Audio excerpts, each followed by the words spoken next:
तर मित्रांनो, ठरलं तर मग या मालिकेच्या नवीन एपिसोडमध्ये असं दाखवणार आहेत की इकडे सायली रडत असते आणि त्यानंतर ते प्रतापराव तिला असं म्हणतात की सायली रडू नकोस, तू बघ तू म्हटल्याप्रमाणे हे सर्व खोटं स्वप्नच ठरणार आहे. कारण बघ आता डॉक्टरही म्हणाले आहेत त्याप्रमाणे मधुभाऊ लवकरच बरे होतील, कारण त्यांचा ट्रीटमेंटला चांगला रिस्पॉन्स आहे आणि उठून कधी हिंडाय फिरायला लागतील हे आपल्याला कळणार देखील नाही. त्यानंतर सायलीला ज्यावेळेस त्यांच्या घरी सत्यनारायणाची पूजा होती त्यावेळेस मिळालेली धमकी आठवते आणि त्यानंतर ती म्हणते, खरंच मी आधीच म्हणाले होते हा मैपत नक्कीच काही ना काहीतरी करणार.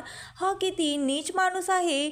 खरं तर त्याच्या मुलीने खून केला आणि त्याचीच शिक्षा ती भोगत आहे, पण हे समजून न घेता तो तर सुडावर उठलेला आहे असं ती त्या अर्जुनला सांगत असते. आधी घरावर दगडफेक केली, धमक्या काय दिल्या आणि त्यानंतर आता हे मधुभाऊंवर त्यांनी चक्क हल्ला केला. हा किती नीच माणूस म्हणावा. त्यावर तो म्हणतो, अर्जुन तू काळजी करू नको, त्याच्या अगेन्स्ट पोलीस कंप्लेंट झालेली आहे, पोलीस लवकरच कारवाईही करत आहेत. त्यानंतर ती म्हणते, पोलिसांना त्यांचं कर्तव्य करू द्या, पण आता मी माझं कर्तव्य करते असं म्हणून ती तिथनं उठते आणि तिथनं निघून जाते. त्यावर अर्जुन प्रताप म्हणतात की अरे ती कुठे गेली आहे, तू बघ जा अर्जुन, तू इथे काय थांबतोस, इथे मी आहे, तू इथली काळजी करू नकोस, इथे मी लक्ष देतो, तू सायलीच्या सोबत जा. त्यानंतर सायली इकडे त्या महिपतच्या घरी यायला निघालेली असते आणि महिपत घरी स्वतः ड्रिंक करत बसलेला असतो आणि स्वतःच्या मनाशीच बडबडत म्हणत असतो, खरंच नागराज सेठने काय भारी काम केलं आहे, त्यांना तर जीवनगौरव पुरस्कारच द्यायला हवा असं तो म्हणून आनंद व्यक्त करत असतो आणि तो एवढा फुल दारू पिलेला असतो की त्याला नीट उभाही राहता येत नसतं. आणि त्यानंतर ती सायली त्या महिपतच्या घरी पोहोचते. त्यानंतर त्या महिपतला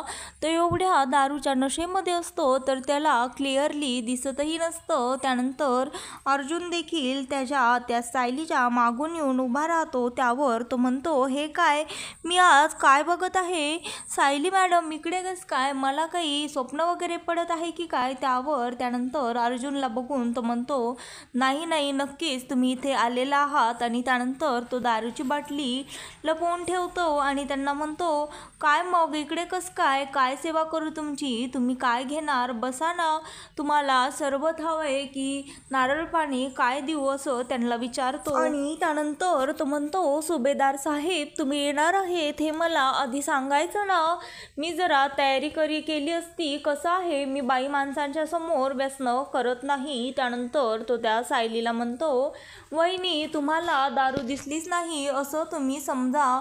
आणि त्यानंतर ती सायली त्या महिपतला फारच रागामध्ये म्हणते.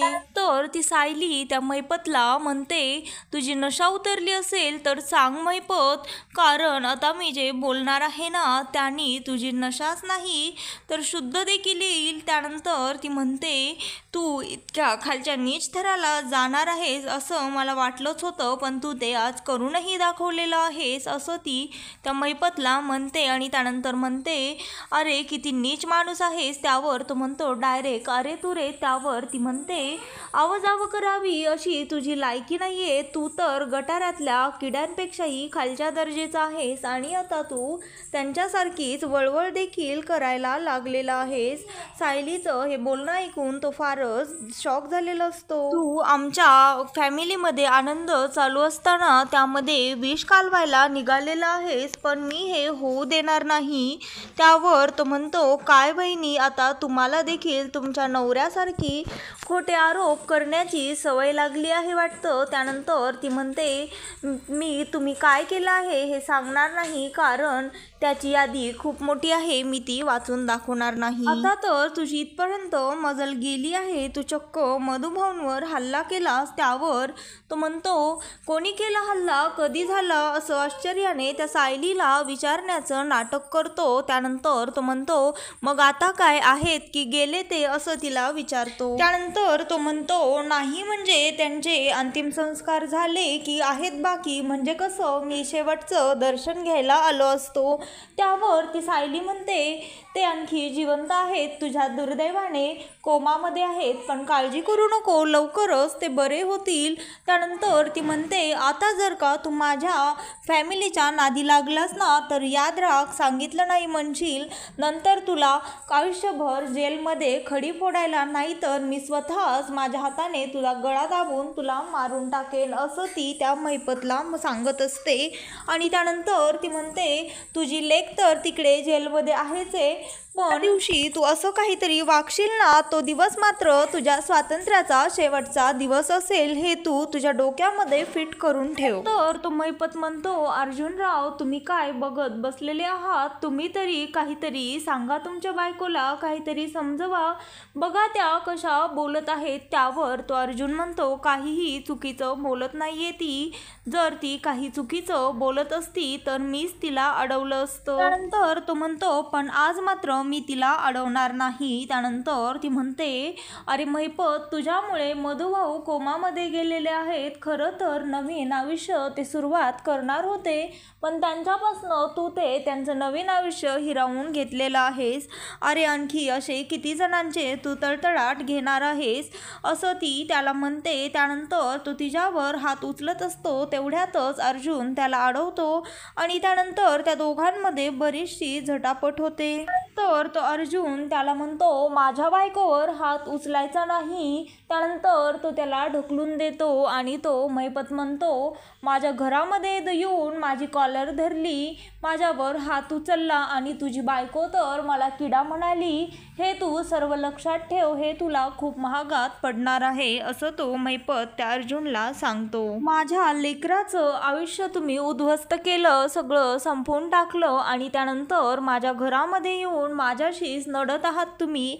अर्जुन सुभेदार तुला जिवंत राहायचं तर आहे ना, असं त्याला विचारतो. त्यानंतर ती सायली त्या दोघांच्या मध्ये येते आणि म्हणते, तुला माझ्या नवऱ्यापर्यंत पोहोचण्याआधी माझ्यापर्यंत पोहोचावं लागेल महिपत, असं ती त्याला सांगते. त्यानंतर ते दोघेजणही तिथनं निघून येत असतात. त्यानंतर ती सायली फार टेन्शनमध्ये असते, गाडीमध्ये सुद्धा. त्यानंतर तो अर्जुन तिला म्हणतो, सायली तू आता टेन्शन घेऊ नको आणि तो महिपत काही करणार नाही, विश्वास ठेव, सर्व काही व्यवस्थितच होईल, असं तिला समजावून सांगत असतो, तिला धीर देत असतो. त्यानंतर समोरच एक चहाची टपरी असते, तर तो अर्जुन गाडीमधनं उतरून सायलीसाठी आणि त्याच्यासाठी चहा आणतो. त्यानंतर तो सायलीला चहा देतो, तर ती त्यावर तो चहा घेत नाही आणि म्हणते, मला काहीच नको, मला काहीच खावंसं प्यावंसं वाटत नाही, हा चहा माझ्या घशाखाली उतरणार नाही, असं त्याला सांगते. त्यानंतर इकडे महिपत नागराजला फोन करतो आणि त्यानंतर तो नागराज म्हणतो की महिपत मी घरी आहे, तुला सांगितलं ना घरी असल्यास कॉल नको करत जाऊ. त्यावर तो म्हणतो, घरी असल्यास कॉल न करायला मी काही माझं तुझ्याशी लपड आहे का, असं त्याला विचारतो आणि म्हणतो, माझं डोकं खराब करू नको, आधीच तर माझं डोकं खूप चटकलं आहे. त्यावर तो नागराज महिपतला विचारतो, एवढं काय झालं आहे. त्यावर तो सांगतो, अर्जुन सुभेदार आणि त्याची बायको माझ्या घरी आले होते आणि ती एवढूशी छटाकभर पोरगी फूक मारली तर उडून जाईल आणि ती पोरगी मला धमकी देऊन गेली की जर काही माझ्या फॅमिलीला झालं तर मी तुझा मुर्दा पाडेन, असं मला म्हणून गेली. त्यानंतर तो नागराज महिपतला विचारतो, का काय झालं, एवढी का चिडली होती ती पोरगी, तिला कळालं तर नाही ना त्या मर्डरबद्दल. त्यावर तो म्हणतो, मर्डर काय, तुम्ही तर हाफ मर्डरच्या पण लायकीचे नाही आहात, त्या माणसाला तुम्ही मारलंच नाही, तो तर कोमामध्ये आहे, जिवंत आहे, असं त्या नागराजला सांगतो. आणि त्यानंतर इकडे सायली त्या गाडीतनं उतरून त्या टपरीजवळ चहाच्या जाऊन रडायलेली असते. त्यानंतर अर्जुन देखील तिच्या मागे जातो, तिला शांत करतो आणि म्हणतो, माझ्यावर विश्वास ठेव सायली, मधुभाऊंला काहीही होणार नाही, ते लवकरच तुझ्यासमोर बरे होऊन उभा राहतील, असं तिला सांगून चहा प्यायला लावतो. आणि त्यानंतर इकडे तो नागराज महिपतला म्हणत असतो, तू हे काय सांगत आहेस, हे कसं शक्य आहे, मी तर त्याला उडवला होता. त्यानंतर हे त्याचं शब्द त्याची बायको ऐकते आणि म्हणते, काय तुम्ही कोणाला उडवलं, असं आश्चर्याने विचारते. त्यावर तो नागराज घाबरतो घाबरतो आणि तिला सांगायला लागतो त्याचं काय झालं ना. त्यानंतर तो नागराज म्हणतो, अगं तू जरा शांत राहिली तर मी तुला काहीतरी सांगेन ना. त्यावर ती म्हणते, तुम्ही म्हणलात आत्ता उडवलं म्हणजे तुम्ही कोणाला मारलं म्हणजे. त्यावर तो म्हणतो, अगं बाई त्या मित्राच्या संदर्भामध्ये होतं ते. त्यावर ती म्हणते, म्हणजे तुम्ही तुमच्या मित्राचा खून केला आहे का. त्यावर तो तिचं तोंड दाबतो आणि म्हणतो, सुमन तुझं डोकं बिकं फिरलेलं आहे की काय. तू आधी पूर्णपणे मी काय म्हणत आहे ते ऐकून तर घे. त्याचं काय झालं ना, आम्ही आमच्या सर्व मित्रांनी ठरवलं होतं की भेटायचं, पण त्यातला एक मित्र म्हणाला मला जमत नाही आणि सर्व मित्रांची फ्रेंड लिस्ट माझ्याकडे आहे की नाही. मग त्याला मी माझ्या फ्रेंड लिस्टमधनं उडवलं. त्याच्या संदर्भामध्ये मी ते सांगत होतो, पण तू माझं काहीही न ऐकून घेता उगाचच माझ्यावर असे आरोप करायला लागलीस. तर ती सुमन म्हणते, असं आहे होय, मला तर कळालंच नाही. मी आपलं वेळी काहीतरीच बडबडत होते. ते काय झालं ना, मधुभाऊंचं तसं झालं ते मला कळालं ना, त्यामुळे माझ्या मनामध्ये असं काहीतरी आलं. त्यानंतर ती सुमन तिथनं निघून जाते. त्यावर नागराज स्वतःच्या मनाशीच म्हणतो, जर तो म्हातारा मेला असता तर चांगलं झालं असतं. आता जर तू कोमातनं बाहेर आला आणि सगळ्यांना सांगत सुटला की सायलीच तन्वी आहे तर मी अडकणार, आणि जर त्यांनी मला त्याच्या पोटात चाकू खुपसताना पाहिलं असतं तेही सर्वांना कळेन आणि सर्व काही माझ्या भोवती येऊन बसेन, असं तो स्वतःच्या मनाशीच विचार करतो. त्यानंतर इकडे सायली आणि अर्जुन दोघे जण चहा घेत बसलेले असतात. त्यावर तो म्हणतो, खरंच तू आता कशी तुला एनर्जी येईल म्हणजे महिपतच्या घरी जाऊन आणखी 4 शब्द त्याला सुनावता येतील. खरं तर तू तुझा चेहरा पाहिला का सायली, किती घाबरला होता तो आणि मीही घाबरलो होतो.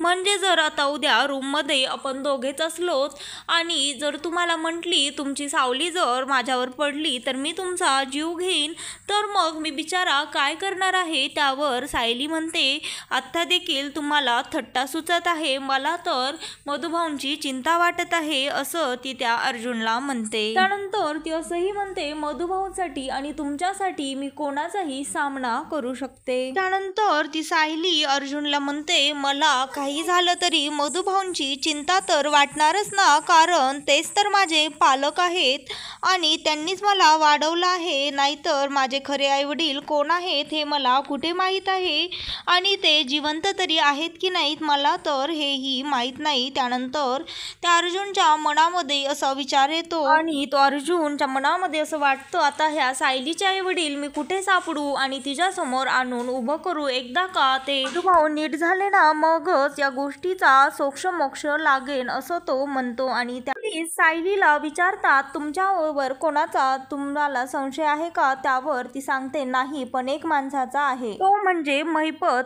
कारण तो गुंडाही आहे आणि आमच्यासोबत त्याचे पर्सनल दुश्मनी सुद्धा आहे. त्यानंतर ते पोलीस नोट करून घेतात आणि इकडे नागराज हे सर्व ऐकतो आणि त्यानंतर त्या मधुभाऊंच्या रूममध्ये कोणीच नाही हे पाहून मधुभाऊ जवळ जातो आणि त्यांचा तोंडाचा ऑक्सिजन काढतो. तेवढ्यातच सायली देखील तिथे जात असते. मित्रांनो, ठरलं तर मग या मालिकेचे नवनवीन लेटेस्ट एपिसोड पाहण्यासाठी चॅनलला लाईक, शेअर आणि सबस्क्राईब मात्र नक्की करा.